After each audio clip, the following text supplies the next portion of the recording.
Before I do a donut though. Yeah.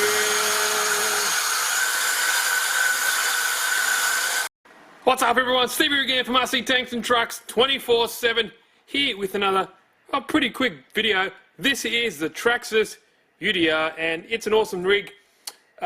Basically it's a ready to run truck, and like any ready to run trucks, the easiest things to swap out are generally the wheels and tyres or the servos. Now I originally, and I posted this before, changed my X-Max servo with this guy right here. Now what I have here is the JX servo. Model number BLS HV7146MG. What makes this guy special, it is all metal geared, apparently it is waterproof as well, but at 6 volt it has 38 kilos of torque, at 7.4 volt nearly 48 kilos of torque. It's a standard size servo. I use it in the X-Max. It works really well. I bought another one, so this is another one here. I'll leave a link in the description when you go check it out. They are from GearBest. Best bang for buck servo in my opinion. They are brushless, really easy to do. And with the UDR, it's a little bit different because everything's kind of up from under. You got to fix it as opposed to the normal style where you take off the body and then you can get everything from above. So anyway, let's do that. While I've also got it off, I'm going to dye the parts. These little rocker arms, I'm just soaking them in some simple green. I hate this colour grey. Now that's the only really part on this car, that's this grey colour, apart from the gearbox and transmission, which you can't see because it's hidden under the plastic housing under the bottom of the car. All I use is this bad boy here to clean my stuff. Simple green, awesome stuff. It smells awesome, environmentally friendly and all that kind of good stuff. So that's in another bit. I'll show you that when that's finished as well. But let's see how, we'll put the car on the ground and we'll see how the current servo goes left to right and centers as well. It's a little bit slow, and then we can compare it with that bad boy over there. Okay, it's all plugged in, and as you can see, it's not the fastest servo, but it's not the worst either. TRAXXAS servos generally do center back pretty well. The standard X-Max one does a pretty good job. But you know, it's not too bad. We'll see how it goes in the difference, but I've got one of those, I've got another one of those JX servos, and I thought you guys might want to see how it's easier to change a servo over. Much easier than the X-Max, which the X-Max is pretty much, you can only use one size unless you have that little standard servo mount thing. So there we go. Let's put up on the bench and get started. Before I do a donut though. Yeah.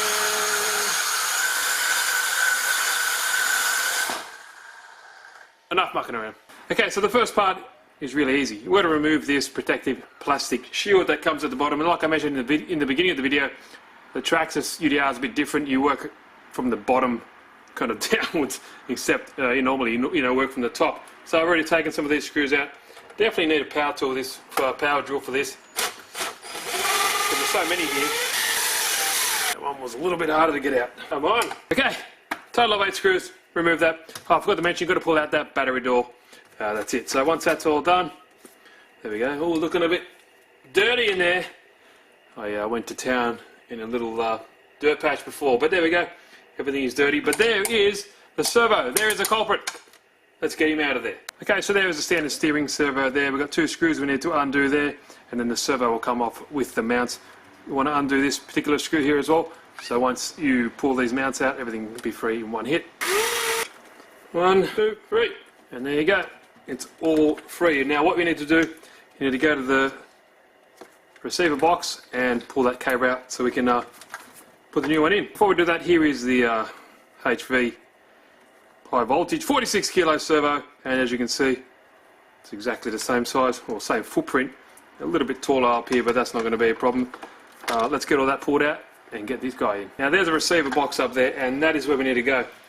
A little bit tricky with the power tool. We need to use a hand tool here because with these TRAXXAS they have a 2-stage. Got like the first little door here, which kind of overlaps this other one here. It's got like a little foam material in there to help with stopping water ingress and dust and all that kind of stuff in there.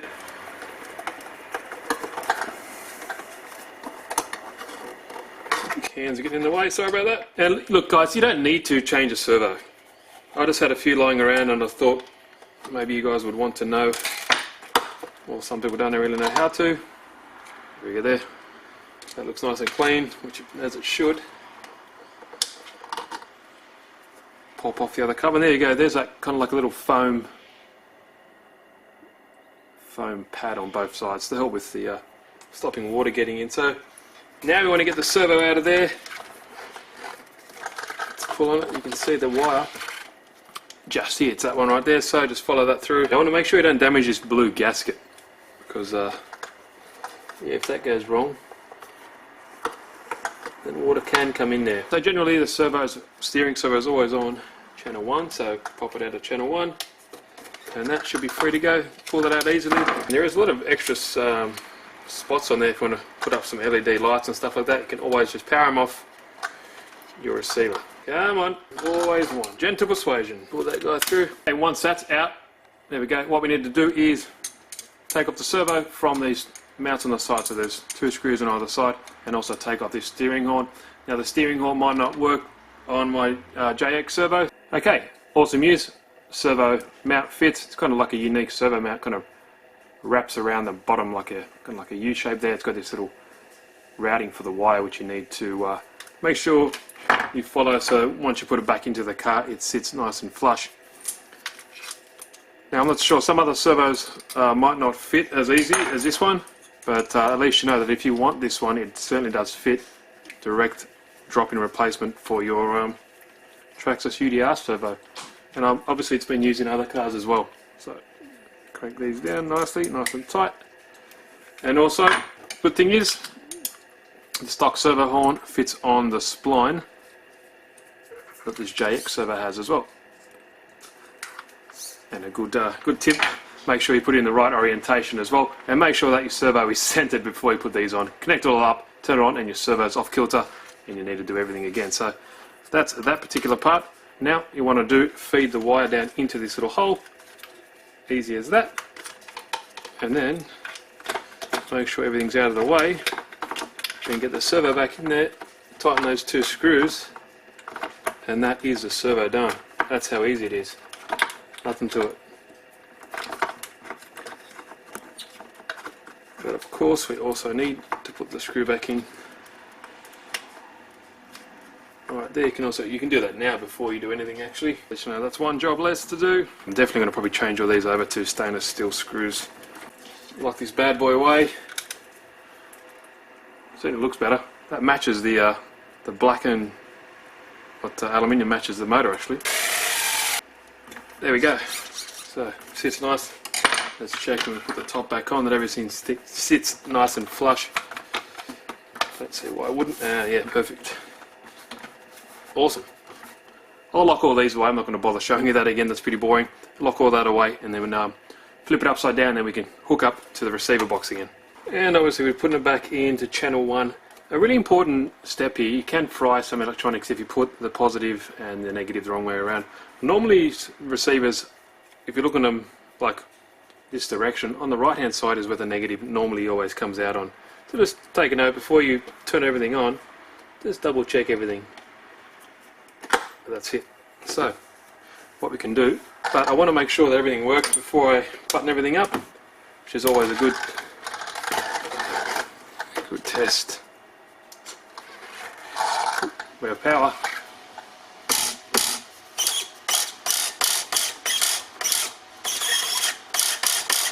Seems pretty good.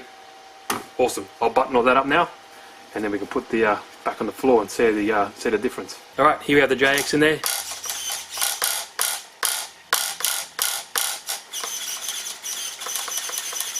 Pretty quick. Goes back to center quite well. I guess the proof will be when we actually take it out and give it a good bash. Good. Seems quicker.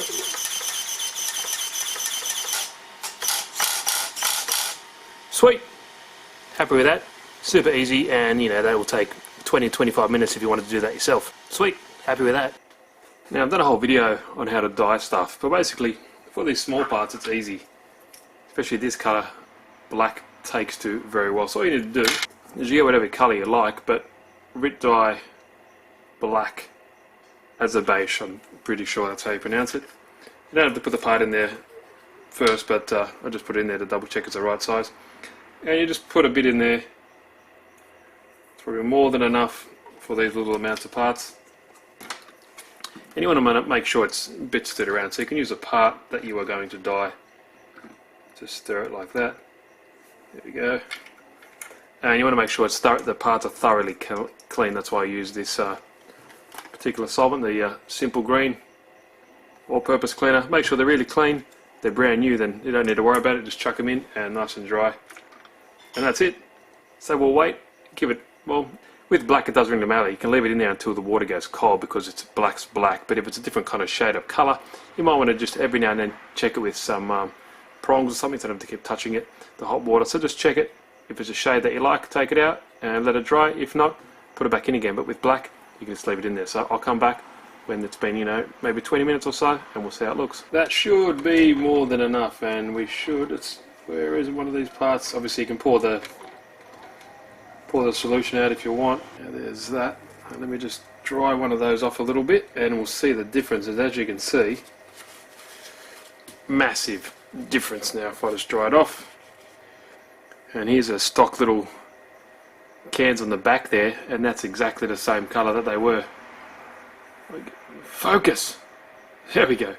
So a big difference. See that? That's what it was looking like, and that's how it looks when you dye them. So it doesn't look so much better. I don't know why they use that silly colour plastic. Anyway, the rest of the car looks okay. It's kind of like more of a darker grey. I just don't like that particular shade of grey there. I don't know what it is, but anyway, big difference. So there you can go. Huge difference there. I don't know about you, but I think it looks much better in black. Personal opinion, but there we go. I'll get the other ones out and then we'll put them back on the car. There we go, there's the last of those parts. And just remember, when you get the water, it has to be like boiling hot and you let it sit in there. So there we go. Big difference. Really happy with how those turned out. Glad the dye absorbed into the plastic. Sweet, enough talking. Let's get them on the truck. Okay guys, there you go, they're all back on. In this light, these kind of look like a dark purple, but they still are a little bit wet, as you can see in there. But big difference from the stock grey, like that there. So, simple mod. Look, you don't need to do this. I just prefer those, the black over that grey plastic colour. But everything else is cool. Got some other parts, got some articulating all these rods here coming in stainless steel, and also some other parts. So, that servo, I'll leave the link in the description for the servo as well, if you want to go check that out.